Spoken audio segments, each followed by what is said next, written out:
आज के वीडियो में आपका स्वागत है। भाषा को सीखने के क्रम में आज हम एक प्रसंग से जानेंगे कि आलस क्या है, ये क्यों होता है और इसको कैसे हम इससे मुक्ति पा सकते हैं। एक व्यक्ति एक बौद्ध भिक्षु के पास जाता है। वो कहता है, मुनिवर, मेरे अंदर बहुत आलस से भरा हुआ है, जिस कारण मैं जो कुछ भी चाहता हूँ वह नहीं कर पाता हूँ। मुझे कृपया कोई ऐसा रास्ता बताएं जिससे कि मैं इस आलस्य से दूर हो जाऊं। तो बौद्ध भिक्षु पूछते हैं, आपको कैसे पता हुआ कि आपके अंदर आलस्य है? मुनिवर, मैं क्या, मेरे सारे रिश्तेदार, सभी दोस्त, मिलने वाले ये जानते हैं और कहते हैं कि तुम्हारे अंदर बहुत आलस्य है। नहीं, वो बात तो सही है, पर आपको इस बात का क्या प्रमाण है कि आपके अंदर आलस्य है?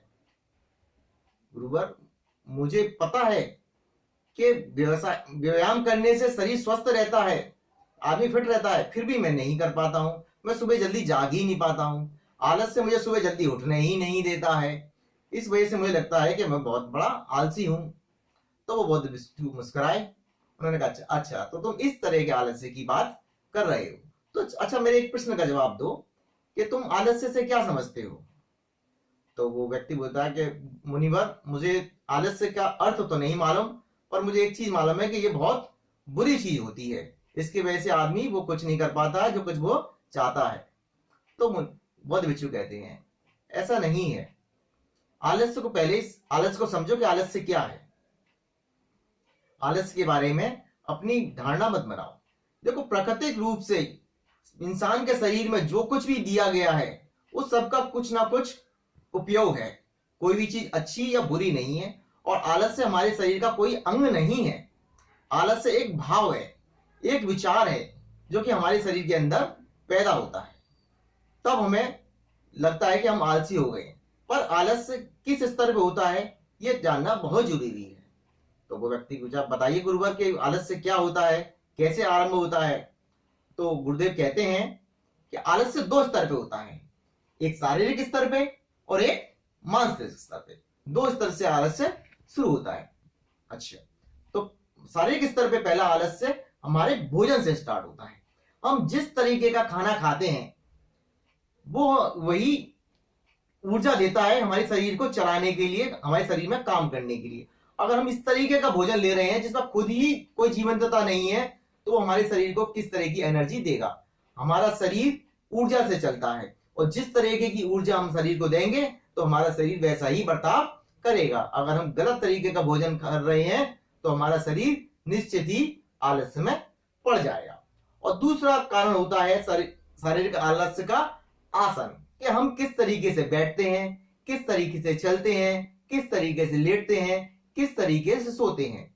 आप किसी भी महापुरुष को देखिएगा, उस रीढ़ की हड्डी के सीधे रीढ़ की हड्डी के बल बैठते हैं, और जब भी वो लेटते हैं तो इस तरीके से लेटते हैं कि उनके शरीर का कोई भी अंग एक दूसरे पे दबाव नहीं डाल रहा होता है। और वो चलते हैं तो आप देखिएगा उनके पैरों में कदम ताल होती है, एक निश्चित होती है, वो बेढंगे चल से नहीं चलती। आप लोग बैठते हैं, जागते हैं, सोते हैं, पर कभी ये ध्यान नहीं देते कि ये सारी चीजें भी हमारे शरीर पे बहुत प्रभाव डालती है। इसकी वजह से भी हमारे शरीर के अंदर आलस्य आता है। और तीसरी बात, सुबह जल्दी ना उठ पाना। सुबह जल्दी क्यों नहीं उठ पाते हैं? क्योंकि हमने सुबह रात को जल्दी सोए ही नहीं। जब तक हम एक निश्चित अनुशासन नहीं पालन करेंगे तब तक हम सुबह ना जल्दी उठ पाएंगे ना जल्दी सो पाएंगे। लोग अनुशासन को बहुत बुरा मानते हैं। लोग सोचते हैं कि अनुशासन हमें बांधता है, पर ऐसा नहीं है। सच बात यह है कि अनुशासन हमें आजाद करता है। अनुशासन से ही हम सही तरीके से अपने आप को चला सकते हैं। तो वो व्यक्ति बहुत चकित हुआ। तो उसने कहा, महाराज ये बताएं कि अब मैं शुरुआत कहां से करूं? क्या अच्छा भोजन लेने से, अच्छे तरीके से बैठने उठने चलने से, या सुबह जल्दी जागने से? तो बौद्ध भिक्षु ने कहा, नहीं, शुरुआत तुम आज ही से करो। जो भी काम कर रहे हो उसे दिल से करो। पर इस आलस्य को जानने के लिए तुम्हें दूसरे तरह का अभी ये भी और जानना है, दूसरा का मानसिक प्रकार, कि मानसिक आलस्य क्या होता है। वैसे तो ज्यादातर आलस्य शरीर के आलस्य से ही मानसिक आलस्य को पैदा करते हैं, परंतु मानसिक आलस्य में सबसे पहला आलस्य होता है हमारा गलत विश्वास। हमारे पुराने गलत विश्वास हम पे इतने हावी हो चुके होते हैं, हम ये सोचते हैं कि हमने ये काम पहले नहीं कर पाए तो अब भी ये काम को नहीं कर पाएंगे। पर ये नहीं समझते कि पहले की परिस्थिति में और अब की परिस्थिति में बहुत अंतर है। इस समय हम जिस मानसिक परिस्थिति में हैं उस परिस्थिति में उस समय नहीं थे, अब हम मानसिक रूप से पहले से ज्यादा परिपक्व हैं।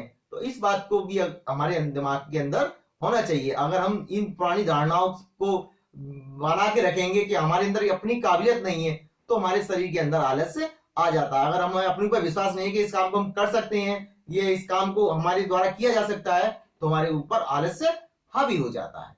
और दूसरा कारण है कि मन का स्पष्ट ना होना, क्लियर थिंकिंग, यानी कि हमें पता ही नहीं है कि ये काम होना है या नहीं होना है। ये अच्छा, इसके लिए एक उदाहरण सोच के चलो।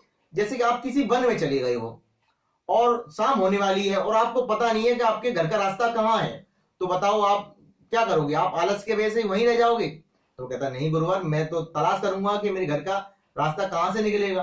वो कहते हैं अच्छा, तो ये बताओ अगर बहुत ढूंढने के बाद भी ना मिले तब क्या करोगे?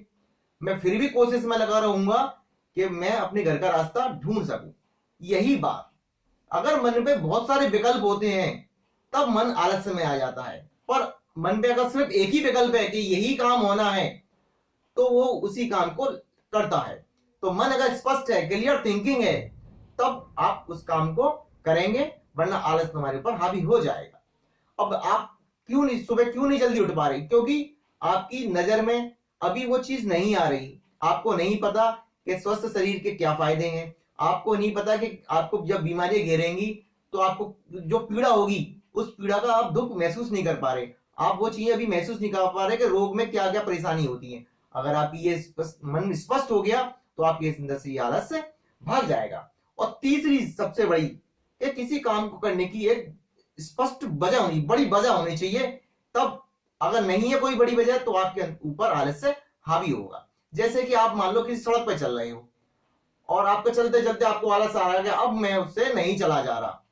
फिर आप अचानक देखते हो कि आपके पीछे एक शेर आ रहा है, तो क्या आपका मन आपको आलस्य में पकड़ लेगा?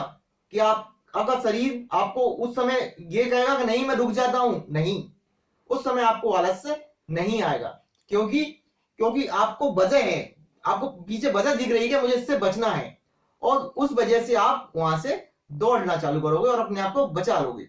हमारे पास किसी काम को करने की अगर बड़ी वजह है तो हमारे ऊपर आलस्य कभी हावी नहीं हो सकता। तो व्यक्ति कहता है हाँ गुरुदेव, अब मुझे आपकी बात पूरा समझ में आ गई, मुझे आलस्य का पूरा खेल समझ आ गया कि आलस्य क्या होता है और किस तरीके से हम पे ये हावी होता है, किस तरीके से हम इस पे दूर रह सकते हैं। तो लास्ट में गुरुदेव कहते हैं कि देखिए, मेरी एक बात बिल्कुल ध्यान से समझना, अगर तुम्हारी क्लियर थिंकिंग है और तुम्हारे पास किसी काम को करने की बड़ी वजह है तो आपके ऊपर आलस्य कभी हावी नहीं हो सकता। तो दोस्तों, अगर आपको अपने जीवन में सफलता पानी है तो इस आलस्य को अपने ऊपर भी कभी हावी मत होने देना। जीवन में क्लियर थिंकिंग रखना और अपनी स्थिति स्पष्ट रखना, और बड़ी वजह होनी चाहिए कि मुझे ये काम क्यों करना है। आलस्य आपके ऊपर कभी नहीं हावी होगा। धन्यवाद दोस्तों, वीडियो अच्छा लगे तो लाइक शेयर करना और सब्सक्राइब भी जरूर करना।